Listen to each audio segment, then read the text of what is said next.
ప్రభువైన క్రీస్తు యేసు ప్రకటించిన మొట్టమొదటి సువార్త. దేవుని రాజ్యం సమీపించింది, మీరు మారు మనసు పొందండి, రక్షణలోకి నడిపించబడండి అని అంటూ ఆయన సువార్తను ప్రకటించాడు, రాజ్యవార్తను ప్రకటించాడు. ఆ రాజ్యంలోనికి మనం అందరము గనక వెళితే, ఆ రాజ్యంలో గనక మనం అందరం కూడా అడుగు పెట్టగలిగితే మనం ధన్యులు. అక్కడ నెమ్మది, సంతోషం, సమాధానం, దీర్ఘాయుష్.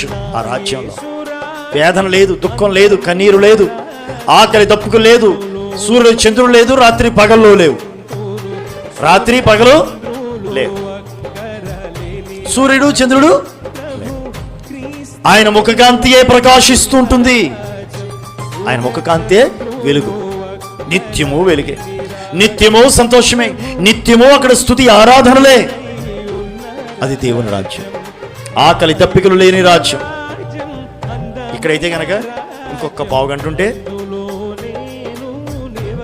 కడుపులో మరి రైలు పరిగెత్తుతాయో లేకపోతే ఎలుకలు తిరుగుతాయో కదా. ఇంకొక పావు గంట అరగంట ఉంటే ఆకలి ఏం చేయక్కర్లా, మనం ఏం చేయక్కర్లా, మెలుకుంటే చాలు. ఆ టయానికి ఆకలేసింది, అవునా? ఏం పని చేయక్కర్లా, మెలుకుంటే చాలు, మేల్కొని ఉండగలిగితే చాలు. ఆ టయానికి ఆకలేసింది. కానీ అక్కడ ఆకలి దప్పిక చేయడానికి ఏ పని కూడా లేదు. ఏదైనా పని చేద్దామంటే ఉన్న పని ఒక్కటే, ప్రభుని ఆరాధించుట. దేవునికి స్తోత్ర. ఈ కలవరాలన్నీ తొలగిపోతాయి ఆయన రాజ్యంలో. అది యుగ యుగాలు నిలిచి ఉండే రాజ్యం, ఆయన స్థాపించే రాజ్యం. పిలాతు అడుగుతాడు కదా, నువ్వు రాజువా అని అడిగాడుగా. అప్పుడు ఆయన ఏమన్నాడు?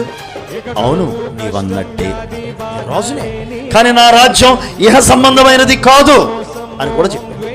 మీరు అనుకున్నట్లుగా ఈ సింహాసనం కోసం నేనేమి ప్రయాసపడలేదు, ఇది నాకు అక్కర్లేదు, అంత దీని బతికేంత. ఆకాశమే నా సింహాసనం, భూమి నా పాదపీఠం, ఇదే అంత, దీని బతికేంత ఈ సింహాసనం అన్నాడు కదా. ఆయన రాజ్యం సూర్యుడు చంద్రుడు, ఆకలి దప్పుకులు, కన్నీరు, వేదన, దుఃఖం ఏమీ లేని రాజ్యం అది.